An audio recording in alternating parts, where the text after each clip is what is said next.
Welcome to an interview with my mentor, Tom Poland. Hi, Tom, and it's a pleasure talking to you today. How are you doing? G'day, Uwe. It's a pleasure talking with you as well. Feelings mutual. I'm well, thanks. On different ends of the earth, I believe. You're up the top and I'm down the bottom. Well, technology makes everything possible. Yeah, it's Wonderful. great. So long as the sleep patterns don't get interrupted, we're good. Yes, indeed. So Tom Poland is a multiple best-selling marketing author and has worked with clients in 151 cities around the world. He lives and works from his private resort on the Sunshine Coast of Australia. Wow. So Tom, you're a multiple best-selling author of the Leadsology marketing series, and you've got a new book coming out soon. So it's called Other People's Networks. Get bulk new clients for free in just 2 hours per week. Wow, that sounds very, very great. So my first question here is, please give listeners the helicopter view, so to speak, of other people's networks, or OPN as you refer to it in the book. And in simple terms, how does OPN work? How does it work? Great question. Helicopter view is this, that once a month, 4 people with their email subscriber lists promote a free offer that you've created. And that free offer features some of your intellectual property. It could be a one-page downloadable guide, a checklist, a cheat sheet, a free book, a webinar. There is a quiz. There's so many different ways you can package up something that's free that adds value to people. But embedded in that free offer is a call to action. And the call to action is typically for people to book a time to chat with you about becoming a client. So that's the big picture. 4 people, once a month, all emailing at the same time, your free offer. Embedded in the offer is the call to action, which is to book a time to talk with you. So that's big helicopter view. And that's why I say with other people's networks being other people's email lists, and that's important as their email lists, not social media connections, etc. But other people's networks, email lists, that's the other people's networks part. And the generation of bulk leads once a month is because they're all emailing your lead magnet, including the call to action at that same time once a month, and boom, you've got these new client inquiries generated. That's a big picture view. Well, that sounds amazing. So can you share maybe a real life example or case study where OPN worked exceptionally well? Sure. Look, it works business to business, but it also works business to consumer. So, for example, one of my clients, Rebecca Davidson, was in New Zealand.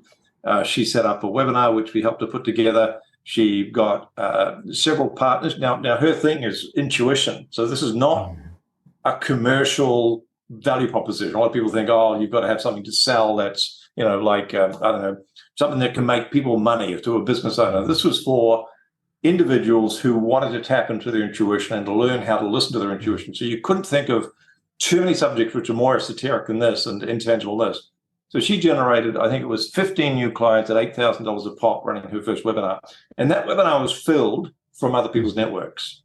Before that, she'd spent a lot of money in expensive, very complicated social media advertising platform campaigns. So that's a real life case study. And then you get at the other end of the commercial spectrum, if you like, someone who targets senior executive leaders in some of the world's biggest corporations like Coca-Cola. I'm talking about a client, Derek Roberts, who lives in South Africa, but it targets Europe primarily, large corporations in North America, Coca-Cola, Unilever, Heinz, Heineken, food and beverage companies. So the second in command of each of these massive organizations is Derek's target market. So he's used OPN, other people's networks, to generate inquiries from his free diagnostic sample tool, if you like, and embedded in that, of course, was a link to say, click here to book a time. Let's see if we should be working together. So 2 examples, both ends of the spectrum, personal development, intuition to the other end, commercial products and that go on supermarket shelves and so on. Well, it gives listeners a great insight in kind of like this scope of kind of like where this all works. And well, I know from you that you're doing this quite some time now, and and in this time you made a ton of experiences for yourself. But what are common mistakes people make trying to implement the OPN system? Well, I think the first mistake is a failure to recognize what marketing is, and what marketing is where you put an offer in front of someone that you're already very confident is looking for that offer. So this is very different to selling, which is going out trying to convince people they should be after that offer. And so the next question, of course, if you understand that this is what effective marketing does, is it put an offer in front of people that are hopefully already looking for it. Where do these people hang out? Well, the answer is that us human beings tend to hang out in networks. There's LinkedIn networks, there's Facebook networks, there's all sorts of Insta, TikTok networks, local business networking networks, Chambers of Commerce networks, there's email lists. It's just the whole planet is just this massive matrix of networks which people belong to. The question is, therefore, which networks are my ideal clients most likely to be hanging out in? And the answer is that they're probably going to be hanging out in the email subscription lists of people who do something similar to what you do. Because take me, for example, when someone subscribes to our email list, they're registering an interest in lead generation. So for me to find OPM, I find people who have email lists who are subscribers who are interested in lead generation. Now, it might be a different form of lead generation, but I know when a small business owner subscribes to someone else's list because they're interested in whatever, Facebook marketing, cold calling, email marketing, whatever it happens to be, LinkedIn marketing, and so on, that they are interested in lead gen. So that subscriber on that other person's email list is likely to be interested in what we've got. So I think that the fundamental, people look in the wrong places. They go to social media, and there's one key criteria that you can always look for in any network to immediately figure out whether or not it's going to be a happy hunting ground for your lead magnet. And that is the reason why people have joined that network. So if people, let's say you're in weight loss, that's your specialty, then if people have joined Facebook, have they joined Facebook because they want to improve themselves physically? No, they've joined Facebook because they want to catch up with friends and family. Maybe they go to TikTok because they want to be entertained. Maybe they go to Instagram for some recipes or something. I don't know. But they're not joining those with the specific intention of getting in shape physically better. But they might have joined some email subscriber lists on weight loss or personal training, etc. So if you look at the reason people join a network, the networks that you want to target are the ones that where they've joined for the same reason that's aligned to why they might buy from you. So if you're an executive leadership coach, you're looking for networks where people have joined the networks to learn about leadership. Make sense? No, that's a fantastic deep dive. Yeah. Yeah. So just think about it. People say, well, we should do Facebook ads. Okay. Are people on Facebook for the same reason as to why they might want to buy from you? If they want to learn about social media, maybe. But if they want to do lead generation, business growth, business development, any sort of consulting training work, the answer is no. Can you generate leads from Facebook? Absolutely. But it's hard work and it's complicated and it's expensive. And why would you get a ladder to go to the top of a tall tree to pick some fruit when there's the fruits hanging down at, the low-lying fruits there, which is what OPN is. Well, this is already very insightful, Tom. So thank you for sharing that. This is a really deep dive into kind of like all these facets of the OPN network. So let's broaden the view a little bit again, and because other people's networks, OPN, it sounds like what many people would call joint ventures. So is that true? And could you elaborate kind of like on the key differences between OPN and traditional joint ventures? Great question. And there's a lot of similarities, but one of the challenges, I always say to people, joint ventures is kind of like the Wild West without the sheriffs. A stranger rides into town, shoots another stranger, has a beer, and then rides off into the sunset to find another town, another stranger to shoot. So what I'm saying with that, in the world of joint ventures, there is a real dearth of quality control. There's often no accountability when someone does some cross marketing from one email list to another. No one checks in and says, "Was it good for you, Uwe? Do you want to do that again?" You can think of this as joint ventures without the commissions, without the affiliate fees, without the commercial imperative, and why people would want to cross market and promote your lead magnet is pretty simple, because you'll reciprocate and promote theirs, and you'll be selective, and you'll make sure that what they're offering is good quality and they're not hype merchants or BS artists, etc. But there's a lot of people out there that would, even if you've got an email list of 20 or 30 people, would love you to promote their lead magnet to their email list. And so that's different to joint ventures, because we're not talking about commissions changing hands. We're talking about a reciprocity of promotion, and we're also talking about quality control, where you're checking in with the partner and they're checking with you after you've done the cross-marketing to confirm that each party is happy. And where most of the money is made is at that debrief meeting, because that's where you're going to refer each other to other people who might want to do the same thing. It's an ongoing system that you're setting up, so I love that totally. Yeah, it's the only marketing system that I know of that grows itself because it feeds on itself in a healthy way. I understand. So you imagine you do 4 OPN swaps in 1 month. You do debrief meetings, maybe with 3 of them, because the world's not a perfect place. And let's say just 2 of them refer you to 3 partners each. So that's 6 new OPN partners you have, and you've started the month with 4. So it's not easy to imagine, even giving conservative examples in terms of numbers like I just have, that the thing is like a snowball going down the hill. And the question I often hear from people around about this stage, if it's a live audience, is, well, how do I start? I may not have an email list. I may not even have a lead magnet of some sort. I want more clients. I want a systematic approach to generate bulk inquiries each month. That sounds like it. But where the heck do I start?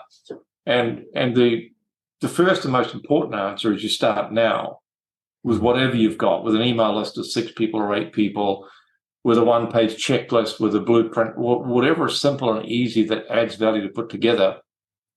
Always remember that in the land of the blind, the one-eyed person is king or queen. And what I'm saying there is that you know so much more than your target market knows. And you might not think you do, but you've just got to put some of this into a 1-page shiny thing, I call it, a checklist, a blueprint, a cheat sheet, put a nice brand on it, put the call to action where people can click a link and, on a PDF and go and book a time to talk with you. And you're up and running. You've got an email list of any description. Get into the game. Because the game is, your entry ticket to the game is an email list. And to see whether it's small, whether it's large. One of the first things we do with some clients is get them a decent-sized email list of 2, 3, 4, 500 people fairly quickly. Because you've got to have, almost no one is interested in promoting what you've got for commission only. Virtually everyone in this game wants you to reciprocate a promotion back for their lead magnet. So you promote their webinar, they promote yours. You promote their 1-page cheat sheet, and vice versa. So payment of affiliate commissions is not a motivator for partners. And so you don't need to even offer it, and it won't compensate for you being needing to reciprocate. So you've got to get yourself an email list.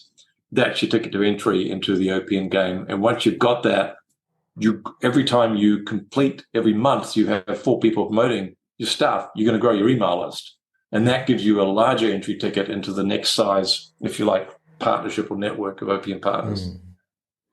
Well, speaking of starting now, so when did you first discover OPN, and what was the catalyst for you to delve into the OPN as a marketing strategy? Well, it's a very interesting question. I started in 1995, and believe it or not, I had a dream about OPN. And the dream gave me confidence to try it. So I was marketing a 3-year curriculum-based education program for entrepreneurs. It's the small business equivalent to an MBA, I guess. And so having felt motivated and having felt clear on what the strategy should be, we tried advertising, and we tried sending out 20,000 direct mail letters to cold prospects. We tried a lot of things, and some of it worked okay, and some of it didn't work so well. But what after the dream, I approached CPA or accounting firms, so I knew would have our ideal clients, small business owners, within their client bases in their email list. And we said to them, why don't we put an event on, which you'll be seeing to sponsor, but it won't cost you anything. Just invite all your clients along. Here's a recording of the last one we did, so you can see the quality control is there and you make sure it's a fit. And so that's what we did. And we ran that year after year after year until the internet started. And then I went online and running webinars instead of physical events. So that's where it started. It started in 1995, which is almost 30 years ago now. So there's there's a lot of lessons learned in that time, I have to say. There's a lot of mistakes that I made, and there's a lot of head scratching as to why a particular OPN promotion worked or why it didn't work. So I think we've got it pretty well dialed in now to the point where I think we've got, in the last 3 years, we've had something like 600 OPN partners. So we've learned a bit. Of course, and the book is reflective of those key learnings. So was there a specific aha moment, kind of like when you realized that, you know, the OPN's potential? Well, yeah, I think, you know, our second year in business was a record-breaking year for me, and that was based almost completely on OPN at that point, whereas the first year we tried a lot of other stuff that had worked kind of okay, but not swell. You know, there wasn't a lot of margin left. So, yeah, the second year we'd $300,000 profit for, you know, the second year of a business. That's pretty good going, and that was all down to OPN. So that was the big aha moment in terms of the realization that OPN could actually be the only marketing method that we needed. That we didn't have to spend money on advertising anymore. We didn't have to send out 10 or 20,000 letters to direct mail letters to cold prospects, etc. That there was enough networks who had our ideal clients in them that we could sustain year after year after year, decade after decade. We could sustain the marketing efforts. Well, thank you for sharing. These moments are so crucial in our paths, and I guess that listeners would be curious about how can they identify good OPN partners. So that's step one in the process, and the answer is that it's incredibly simple. You Google search three searches. One is the description of your target market: executives, stay-at-home mums, architects, whoever your target market is. You Google that term. You Google the medium through which you want to do your marketing, whether that's a quiz or a download or a cheat sheet or a webinar or a free book or whatever it happens to be, the medium through which you want to get your lead magnet, if you were. And you Google a term which describes your specialty. Weight loss specialist, leadership training, whatever else it happens to be. And what you'll find is you Google those three terms is you'll get thousands of people who are targeting the target market you described with a similar or the same specialty that you've offered through the same medium through which you can offer as well. And you've just uncovered literally, if not thousands, then certainly hundreds of people who are targeting the same target market with you. Dollars to donuts, they'll have an email list, but that can be quickly confirmed by visiting their website and seeing if they have an opt-in on there. And that's the easiest thing in the world. The challenge then is that you've got to create an environment for them to get to know you and trust you, build what I call the 4 levels of psychological allure, which is the rapport, respect, relatability, and reciprocity. So there's a lot more to unpack, which we may not have time for, but the identification is the first step. Then there's a step where we qualify. And one of the big qualifications is, what is the reason that people have joined this person's email list who is promoting this webinar or whatever it is to their email list? The reasons are aligned. It's a big qualification tick. There are others, such as they need to be featuring themselves on their website. And there's others, but there's a few things to look for there. So identification, qualification, then there's an approach to set up a meeting. There's the meeting where you need to establish the rapport, respect, relatability, and reciprocity. So there's a series of actually 9 steps that include the identification and qualification. So that's the way it rolls out. The really important thing is you shouldn't initiate any of these steps. You should be controlling everything but initiating nothing, because you just don't want to leave an entrepreneur in charge of their own marketing. We go and chase another shiny thing. We get bored very quickly. So you want to have a freelancer who's doing the identification, the qualification, and the approach, and you just turn up for meetings with people who you are very confident have an interest in doing some form of cross promotion. Well, the you don't have to initiate anything was very compelling to myself, so I might say. So that was kind of like really the thing that really stuck with me. Yeah, so it's really kind of like, what a relief, right?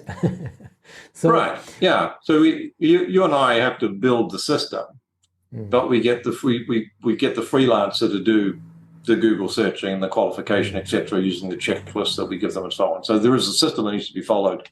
And that's why I say you control everything but initiate nothing. You just want to, because I know what entrepreneurs are like. They want to, if people have their own business, they'll be happy to meet with people and talk about becoming clients. They're happy to work with their clients. They get a lot of satisfaction from that. But they do not want to be sitting in front of a spreadsheet, identifying and tracking and reaching out and following up and doing all that stuff. That's just the stuff that we weren't born to do. So we get that outsourced. Yeah, that sounds also very compelling. So what do listeners need to get, to get started with OPN? Well, the best thing to do is get a copy of the book, of course, because it's all laid out there. But folks, beyond that, and it is all laid out in there, but you need to get your email list sorted. And that means you need an online CRM, so something like a MailChimp or an iContact or something simple like that. You need to develop your lead magnet, your one-page cheat sheet or your webinar, or whatever it happens to be. You need something of an email list. So once I mentioned that already, sorry. So once you've got all those, you have the raw materials, you have the assets ready to go, and then you simply need the freelancer to run the system. And I feel I have to apologize a little bit because there are some gaps in there, but we just can't unpack everything during the time that we have, unfortunately. But it is in the book, Other People's Networks. Wonderful. So people should check it out when it's coming out. So I'm very curious about that Yeah, we're going to do a launch late October. It will be on Amazon, available in Kindle and paperback. So if you don't get an opportunity to download the free book, we will be doing a free launch, as I said, towards the end of November. Then go to Amazon and search for Other People's Networks. Tom Poland, one L on Poland, same as the country next to Uwe, Poland, and go get the book and just download it to your heart's content. It's all laid out. It's all step by step. I really hold nothing back in the book, so the whole system is there. Go get it. Well, thank you, Tom. I appreciate you very much. So thank you for this beautiful conversation. And also I appreciate very much the insights and knowledge you share with us today. Appreciate the opportunity. Thanks, Uwe. Well, thank you. And thanks to everyone, and talk to you soon. Thanks for checking out our Marketing the Invisible podcast. If you like what we're doing here, please head over to iTunes to subscribe, rate us, and leave us a review. It's very much appreciated. And if you want to generate 5 fresh leads in just 5 hours, then check out www.5hourchallenge.com.